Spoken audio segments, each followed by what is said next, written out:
Welcome to SaaS Backwards, podcast that helps go-to-market leaders to accelerate growth and enhance profitability. Our guest today is our very own Ken Lempit, who normally hosts the show. He's our president and chief business builder here at Austin Lawrence Group. And if you've been listening to us for a while, you know every once in a while we like to flip the script, talk about what we're hearing out there. And today we want to talk about the issues that SaaS companies are having with advertising, hopefully provide some ways that they can make it more effective. So Ken, welcome to the podcast. Hey, it's nice to be in the guest chair again and turn the hosting duties over to you and to talk about one of our favorite topics. Let's go for it. And as we've reviewed hundreds of SaaS campaigns, why do you think most B2B ads look and sound the same, and why is that such a problem for 2025? Well, there's a lot. That's a big question. It seems a simple one, but there's a lot to it. First of all, I think a lot of companies don't do a great job on their messaging. They don't understand their prospects' mindsets and the real problems that they need to solve. And so the messaging is where a lot of companies stumble. We found that even if once we knew what customers needed, sometimes that knowledge gets stale pretty quickly. In today's world, things are changing very rapidly. So even if you did a great messaging project, 2 years ago, the problems that your customers are trying to solve are probably different from when you brought your product out or thought you had product market fit 2, 3, 4 years ago. So messaging kind of number one. I think there's also the confines of the messaging space. The ads live in a really terribly small space. You go back 20, 30 years, we had large space advertising in print magazines, and we were able to be fairly creative. Today, creative teams have to put all of their effort into a space that on the screen might not be much bigger than a business card. And that presents a real challenge. And if you aren't a great creative and copywriting team, if you don't have a great creative and copywriting team, you're going to end up with small space ads that are jam-packed or unappealing visually, and they just don't pull. So stopping the scroll in today's world, a lot harder than it used to be, and just demands a greater skill level. In fact, not a lesser skill level. And, that would have me kind of saying, not everybody's an art director, not everybody's a copywriter. And the tools that are available to us more broadly, like Canva and other AI-enabled tools for writing or designing, don't make us great advertising people. And I think we need even better creative than we used to get the job done. Yeah, I think as I'm looking through LinkedIn, I see all these ads. They're very busy. They have very little stopping power. They're not talking about things that people care about.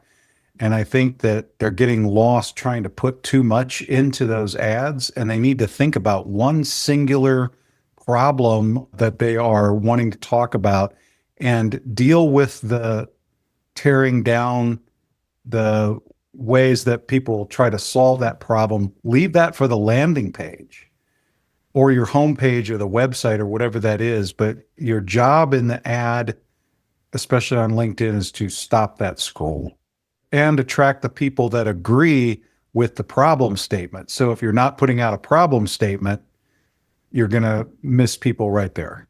Yeah, I think the way to approach advertising in these small spaces especially is to think about billboard writing.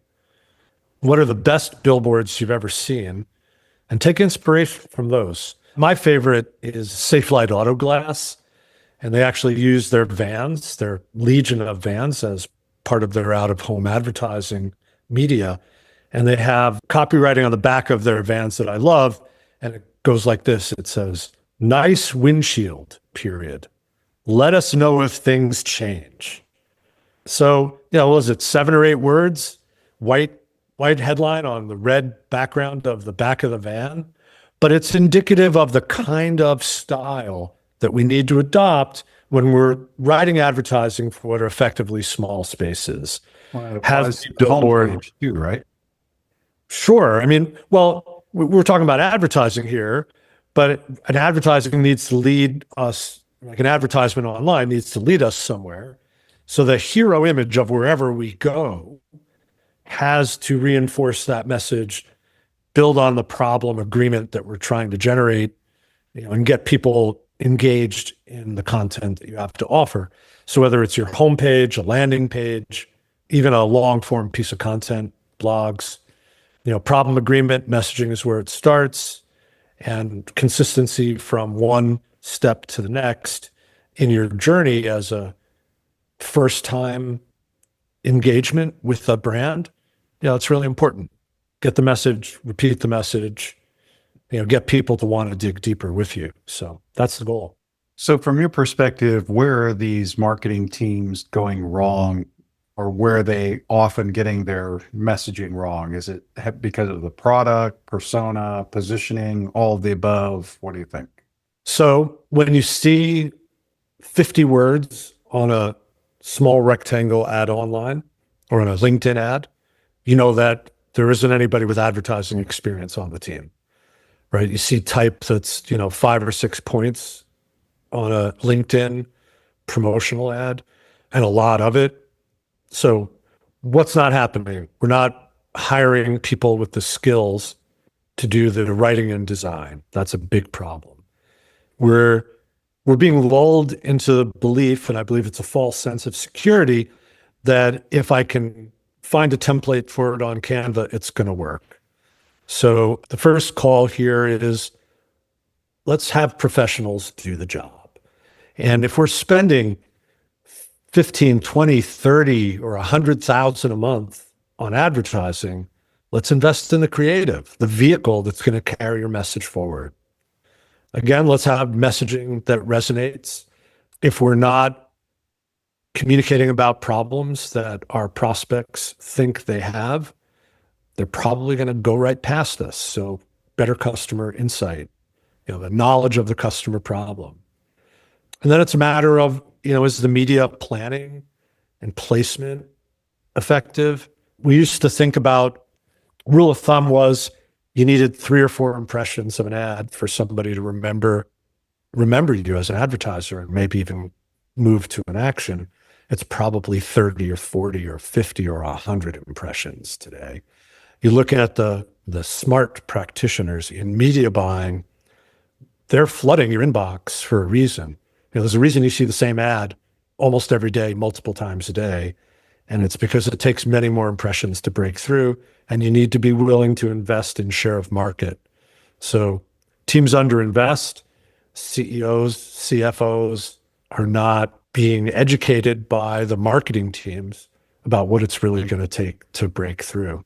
So I think budget and creative, maybe it's a message, creative, budget, those 3 things really need to be strong to break through. Otherwise, you're probably not going to be happy with the result. So that's a lot about what's not working. What are you seeing in creative and copy right now that is working? Well, I think it's like, how do you get there more than like specifics? Because everybody's working destination, like the good ad is different, right? A good ad for one brand is not necessarily a good ad for another. So how do you get there? I'm a big fan of Gary Vaynerchuk's method of message testing. So we like to marry some customer and subject matter expert interviews to the frequent organic posts that Gary espouses in his latest book, Day Trading Attention. Your spokesperson should be on social media daily, putting posts out in an organic form so that we can learn what messages resonate, what combinations of words and messaging resonates before we put money behind the ads. So I'd say the thing that's working is the ability to be rapidly testing and iterating your messaging before you put too much money behind it.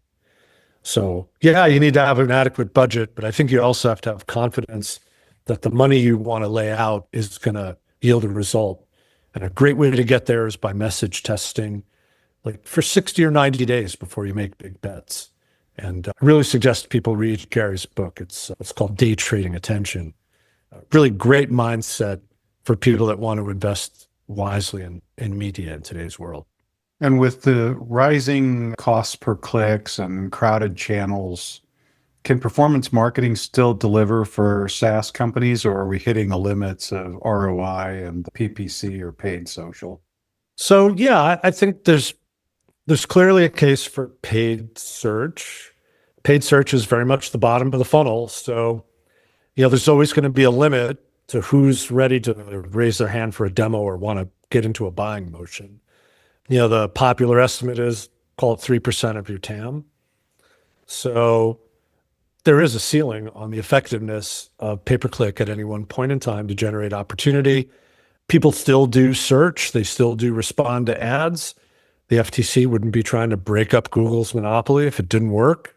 People that have been reading my writing might know, I think around 8 or 9 years ago, I wrote that Google was a monopoly. So it only took the government that long to catch up to my thought process about that. I think you have to be out there and you have to be constantly iterating. You can't trust only Google's machine learning.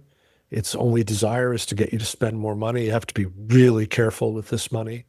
I'd say the thing that's different is the number of distractions on that platform. Didn't used to be quite as complicated, and that's just getting worse and worse. And if you are going to take advantage of the quote advanced tools on the paid search side, you really have to babysit those and just make sure they're actually going to work for you. But yeah, 3% of your audience is in market. So 4%, 5%, whatever that number is. So there's going to be bottom of the funnel action. On LinkedIn, I think we're maybe overestimating the response that we should be getting from LinkedIn. That's really more of a demand gen platform. When people go on a search engine and they search best accounting software for my manufacturing business, like there's a good chance they're in a buying motion, right? There's the likelihood. That same advertiser, even if they are limiting the reach of their ads to people in their ICP, can't expect that those folks are in market or thinking about the product at the time. So the challenge there is, how do you stop them from moving past the ad? And that's probably going to be a lot less about a buying motion and much more about creating an aha moment, creating some commercial teaching, as our friends, the authors of the Challenger Sale and Challenger Customer, would have you believe. And you just have to have different objectives there.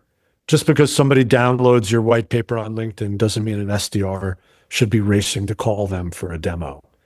And I think that's just all too tempting and mostly futile. So Yeah, please don't. yeah, don't do that. That hasn't been working for a while, but we keep encountering that reflex. With the caveat, unless you've got something super high value that you can deliver along with that, and that does not mean a meeting to take a demo. I think if the outbound call is an invite to a special event with the author of a seminal research project, sure, or a private meeting with a Gartner or Forrester analyst in your city, I think those things are still valued. I don't know if they're quite prized. Probably it's more interesting to people to meet their peers than an analyst, but you have to be pretty thoughtful if you're going to pick up the phone. I think that's the truth of it. Except for those bottom of funnel requests that come off, paid search or the request a demo page on my website. If you fill out that landing page, yeah, by all means, have at it. And I know we've worked with clients who are over-invested in paid media without a lot of conversion or pipeline to show for it. What do you think are the signs that a SaaS team should pause or redirect their spend? I guess this depends on instrumentation, right? So are we paying attention to the cost of desirable actions? So it's easy to do cost per click, but we can optimize cost per click and still have it not be valuable to the client. So instrumentation, meaning Are we looking at cost per desirable action, cost per demo, cost per customer acquisition, CAC? We need real-time instrumentation, and we need to make sure we're not just flying into the sun. I'd say the thing that's hardest is when you're managing a decent size ad budget in-house, especially if that's grown over the last couple of years, you can get in over your head. And we've seen a number of cases recently where there's a digital marketer on staff and he or she grew with the business. They went from spending $5,000 a month on paid advertising to 50 or 100, and things start going off the rails, and that digital marketer doesn't want to tell anybody. And they don't even see the errors they're making. They're not skilled enough to know the errors they're making. So as a senior person with responsibility for that budget, you're going to have to look at the instrumentation that's available to you and watch that. You probably don't have more skill than the person you put on the job. So early warning signs, watch your instrumentation, cost per lead, cost per demo, customer acquisition cost, those kinds of things. Or ask someone like us to do an assessment for you. We're actually building a new benchmark group for SaaS companies, and we'll be launching that soon.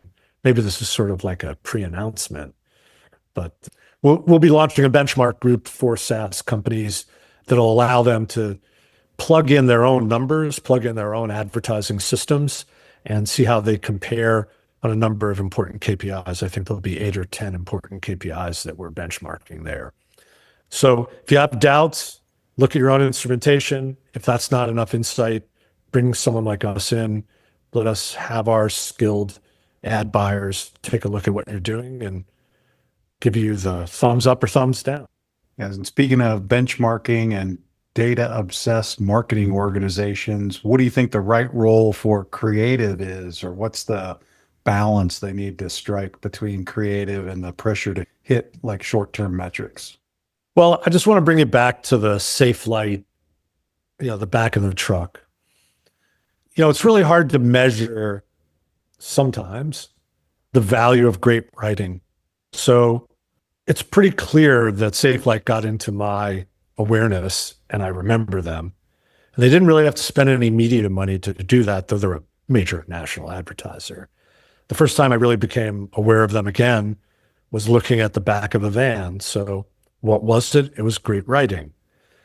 It's really hard to A/B test great versus crap writing. It's just like, it's almost nonsensical. It's like, should we not do placebo testing with drugs, right? So I'd say you have to look at case studies from us or others where creative has led to outcomes. And one of our podcast guests that I think it's really worth listening to, her episode again, was Melissa Rosenthal when she was at ClickUp. This is a company that took the BuzzFeed approach to content development for a B2B brand, helped them create $1 billion business. Would they have gotten there without Melissa Rosenthal? How can we can't know that alternative reality, but what we do know is that it did contribute. We do know that on the back of their whole mindset about how they built messaging, how they built content, the risks they were willing to take, they were able to build a business. Could they have done it being super buttoned up and uninteresting? Maybe the product's so great. The answer to that is no. Put it this way, like there is no way that they could scale at the rate that they scaled. And it was like 50 to 1,000 employees in a year and a half. And there is no way that they could have done that with an outbound sales force. So if you're out there pounding on outbound, that is not going to be the way that you scale a SaaS today. I'm sorry. It's just not going to work. Yeah, I agree with you. I just think that there are going to be those who hear our podcast and they're going to be skeptical, right? Well, then bring me an example. I'm open to this. Bring me an example where a company has achieved that level of scale by employing BDRs to pound the phones and spam people on email. I want to see it. And we're talking about today. We're not talking about 2015 or 2010, right? We're talking Sure. about today. Who's done that today? I think the question, though, was the value of creative, right? It's not just the motion. And I appreciate your passion for getting people to get contemporary in their go-to-market motion, which is kind of a related topic. But like, can you be dry and more dead ahead and break through? Is I think it's in part what you were asking. Well, yes and no. I mean, we found, personally in some of our ads that the dead ahead approach works, but it's still an advertisement as opposed to like an outbound approach. That's what I'm trying to make the distinction, that you just simply cannot scale very quickly. At least this is my premise, unless you have a leadership team and hopefully the CEO that understands that marketing is the way that you do that, not by turning into a boiler room sales organization. Unfortunately, we don't have Alec Baldwin here to join us. But yeah, I mean, we can't always be closing all the time, right? I mean, that's not really going to work. Fair enough. So if you want to scale quickly, you need to be willing to invest in kind of muscling your way into a market and muscling competition out, right? To the extent you can afford it and get investors behind you, media is probably a lot more efficient than SDR outreach. A really well-crafted media and creative strategy is going to create space for you in the market in a way cold outreach just can't. They do tend to work together. Well, that leads to the next question, which is like, how do you align that to work together? Because a lot of companies, they're making that mistake as well. The marketing, at least in terms of the narratives and the sales, are working in silos. They're not working together, and which is why you have disjointed messaging on a homepage or in an advertisement. And then you have salespeople that have to, instead of giving demos, they have to explain what the messaging means. Yeah, I mean, there's a lot there. You always ask these complex questions, Jason. So let's try and unpack that a little bit. So there's incongruity in messaging has always been a problem. We can't say one thing in advertising and another thing in the sales process and a third thing on the web experience. So we need to coordinate our messaging carefully. And again, based on the actual problems customers believe they're experiencing, or that we can educate them that they actually are experiencing. So message congruity and meaningfulness to prospects, really important. It's where everything starts. If you don't have that, you might as well not go further. But then there's a thing that I think is really important, which I wanted to bring up here, which is orchestration. So most of our clients are selling relatively complicated things. So it's a high consideration purchase. It's not like Canva where one person can take out their credit card and spend $5 a month and go at it. So in that world, we need to have sales and marketing working together. And most likely, we don't have 100,000 or 200,000 prospects or 1 million. We have 2,000, 5,000, 10,000 prospects. And we might have 100 to 200 or 300 accounts per salesperson, kind of that ratio. So like if I have 3,000 real prospects in my TAM, I might have, 10 or 15 salespeople, depending on the value of the sale. So how do we orchestrate that activity so that sales and marketing are working together? And that's what I think is really important, is sort of an ABM approach with account-based sales. So account-based marketing and sales lockstep through the prospect base. So we have this sort of background effort of stimulating the entire addressable market. And then if we know that this month, 1/12 of our customer base is going to get special attention from the sales teams, we're going to put special attention for our email marketing, special attention from our advertising, and maybe even direct marketing, getting into people's mailboxes now that they're going back to the office. So to coordinate our outbound efforts in marketing with our outreach efforts in sales, to try and stimulate greater response. So I think that's one of the missing elements in a lot of unsophisticated motions. And, there was I'd say there's automation solutions for that, but I'm not sure that you need to be buying $100,000 worth of software to do that. I think you can do that with a little bit of elbow grease and put that money into working media and probably be just as effective or very close to as effective. So at what point do you think SaaS marketers should look at going beyond digital? I think there's a little bit of a math function working there. The smaller your number of entities and individuals that you need to influence, the greater the case for direct marketing. If I've got 500 people I need to influence, they should be getting physical direct mail from me pretty often because I can stand out there. I think we've underestimated the return to office motion, right? The reality of return to office is many of our prospects are now working in their offices. So the fewer people that you have to reach, the greater the business case for getting in postal mail. And if you have reasonable budget, make it undeniable, make it three-dimensional. Three-dimensional direct mail has remarkable response rates. So if you can afford to put something in a box that's at all engaging to a prospect, the returns can be spectacular. You have to be able to get over the hump of that fixed cost. But, if you can afford 50 to 100,000 a month in working media, you can probably afford to put things in the mail to your top prospects. And you might just stratify your prospect base and say, hey, 5 or 10% of my ideal customers are going to hear from me in their postal mail stream, as well as hopefully I can reach them by email, digital, and sales outreach. So it's really just a matter of the size of the audience and your ability to budget.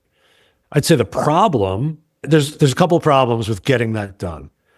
One problem is the lack of available talent that knows how to build direct marketing things. That's getting harder to come by. It's not impossible, but there are just fewer vendors. Like your vendor partners, landscape is smaller. Also, the designers who know how to make those packages more appealing to open and more cost-effective to build. And then going to the CFO and trying to explain that every package you put in the mail is going to cost $25 and you want to send 1,000 of them every month. That's a hard conversation in today's world when they're used to things being free.